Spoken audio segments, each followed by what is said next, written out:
কুয়ায় থেকে উদ্ধার হয়ে ফিলিস্তিন থেকে বিক্রি হয়ে গেলেন মিশরে। আজও ফিলিস্তিনের সাথে মিশরের যোগাযোগ ওই রকমই সেই কালে যে রকম ছিল। ইব্রাহিম আলাইহিস সালাতু ওয়াস সালাম তার স্ত্রী সারাকে নিয়ে বিপদে পড়েছিলেন, সেটাও মিশর যেতে, ফিলিস্তিন থেকে মিশর যেতে বিপদে পড়েছিলেন। ইউসুফ আলাইহিস সালাতু ওয়াস সালাম কুয়ায় পড়েছিলেন জেরুজালেমের, ফিলিস্তিনের, উদ্ধার হয়ে বিক্রি হয়ে গেলেন বাজারে মিশরের। আজও গাজা বা পশ্চিম তীর বা ফিলিস্তিনের মুসলমানদের সাথে মিশরের যোগাযোগ ওই রকমই যা সেই কালে ছিল। ৫,০০০ বছর, কত হাজার বছর আল্লাহ সুবহানাহু ওয়া তাআলা ভালো জানে। ইউসুফ আলাইহিস সালাতু ওয়াস সালাম মিশরে গিয়ে লম্বা ঘটনা আপনারা জানেন। জেলখানা থেকে বের হয়ে অর্থমন্ত্রীর দায়িত্ব নিলেন, বাপ এবং ভাইদেরকে ডেকে পাঠালেন। বৃদ্ধ বয়সে ইয়াকুব আলাইহিস সালাতু ওয়াস সালাম ৭০ জনের বংশ নিয়ে, ওনার ১২ জন সন্তান ছিল, তার একজন ইউসুফ, তথা ইউসুফ বাদে ১১ জন, ১১ ভাই। ওই যে ইউসুফ আলাইহিস সালাম স্বপ্নে দেখেছিলেন যে আমি স্বপ্নে দেখছি যে আহাদা আশারা কাউকাবা, যে আমাকে ১১টা তারকা সিজদা করছে, ওই ১১টা ওনার ভাই, ১১ জন। তো ১১ সন্তানের সন্তান সন্ততি সহ ৭০ জনের বিশাল পরিবার নিয়ে ইয়াকুব আলাইহিস সালাম গেলেন মিশরে। তখন থেকে নিয়ে তার বংশধরেরা মিশরে প্রায় ৪০০ বছর পর্যন্ত তারা মিশরে ছিল। প্রথম ১৫০ বছর ভালোই ছিল, কেননা ইউসুফ আলাইহিস সালাম নিজে ছিলেন মন্ত্রী, তার যারা ক্ষমতায় ছিল তাদের সাথে সুসম্পর্ক থাকায় দিনকাল ভালোই যাচ্ছিল।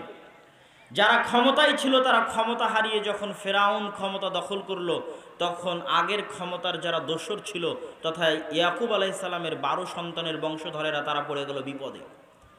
তাদের উপর চলল অত্যাচারের স্টিম রোলার, যার বর্ণনা আল্লাহ কোরআনে দিয়েছে। ইয়াসুমুনাকুম সুআল আযাব ইউযাববিহুনা আবনাআকুম ওয়া ইস্তাহয়ুনা নিসাআকুম।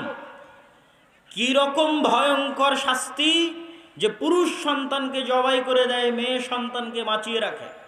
এই ভয়ঙ্কর আযাব, এই ভয়ঙ্কর শাস্তি, ভয়ঙ্কর বিপদ তাদের উপর চলে আসলো। এই বিপদে তারা কত বছর ছিল আল্লাহ সুবহানাহু ওয়া তাআলা ভালো জানে। এই বিপদ থেকে তাদেরকে উদ্ধার করার জন্য আল্লাহ নবী পাঠালেন ইয়াকুবের বংশে, তার সন্তানদের বংশে মুসা আলাইহিস সালাম।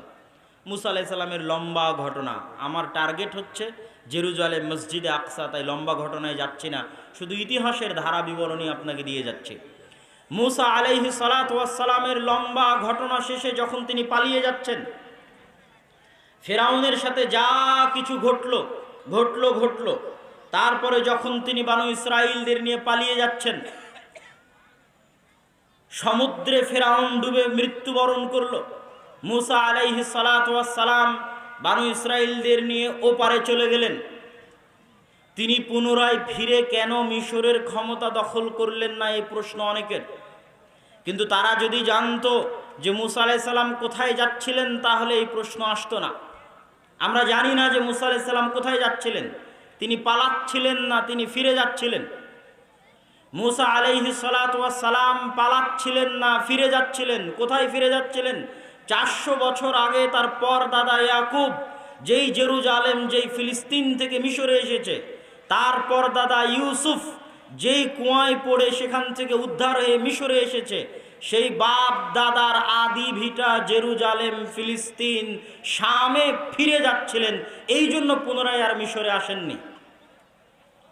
আজও মানচিত্র ওইভাবেই আছে। আপনি গুগল ম্যাপ খুললে দেখবেন যে মিশর থেকে ফিলিস্তিন গেলেই মাঝখানে যে সাগর পড়বে, ওই সাগরের নাম লোহিত সাগর। ওই সাগরই ফেরাউন ডুবে মরেছিল, ওই সাগর থেকে ফেরাউনের লাশ উদ্ধার হয়েছে। এখনও মানচিত্রে ওভাবেই আছে।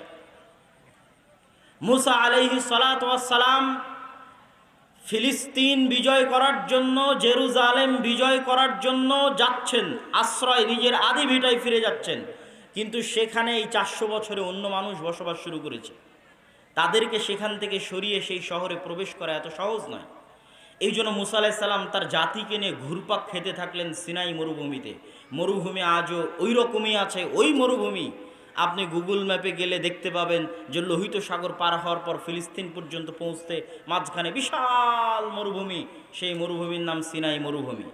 মরুভূমিতে আসলেন বলেই তো পানি নাই, পানি নাই দেখেই তো বানু ইসরাইল বলল যে পানি দেন, পানির ব্যবস্থা করেন। মরুভূমিতে আছেন দেখেই তো খাবার নাই, খাবার নাই দেখেই তো আল্লাহ আসমান থেকে মান্না সালোয়া পাঠালেন। কেননা তখন মুসা আলাইহিস সালাম আছেন মরুভূমিতে, সমুদ্রের লবণাক্ত পানি খেতে পারবেন না। এই জন্য আল্লাহ পাথরে আঘাত করতে বললেন মুসা আলাইহিস সালামকে। লম্বা ঘটনা সব কোরআনের আয়াতে সূরা বাকারার মধ্যেই পাবেন। আমাদের ধারাবাহিক যে তাফসির গেছে দেশব্যাপী ধারাবাহিক দাওয়াতি সফরে, সেই ধারাবাহিক তাফসিরের মধ্যে আরও বিস্তারিত, আরও লম্বা আকারে পাবেন প্রতিটা ঘটনা, প্রতিটা পয়েন্ট বিস্তারিত ব্যাখ্যা সহ। মান্না সালোয়া মানে কি, পাথর কয় ভাগ হয়েছিল, কারা কারা ছিল, সব বিস্তারিত পাবেন আল ইতিসাম টিভিতে ধারাবাহিক তাফসির। আজকে আমাদের উদ্দেশ্য হচ্ছে মসজিদে আকসা।